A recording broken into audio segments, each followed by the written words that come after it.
मो ना श्री किशोर चंद्र दास। मो रघुनाथ सरकारी उच्च विद्यालय कोठपदार अवसर प्राप्त प्रधान शिक्षक।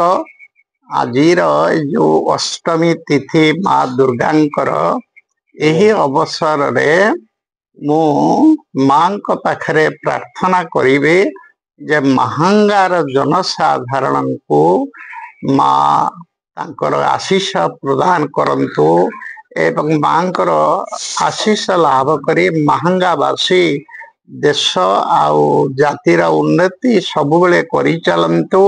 ए करिछंती अतीत रे एबे भी सही प्रयास जारी रखंतु एवं महंगा माटी रे सुना फळो चाषी मानक द्वारा आओ पिला माने भल पाठ पढ़ंतु। एबे शुणुथली जने हमर महंगार ओएस पाइछंती ए भली आहुरी बड़ बड़ बरपुत्र माने सब महंगार अछंती। तेणु से भली मांकर आशीर्वाद समस्त ऊपर रहू, समस्ते भलरे रुहंतु। यही मो माँ पाखरे प्रार्थना करूचे।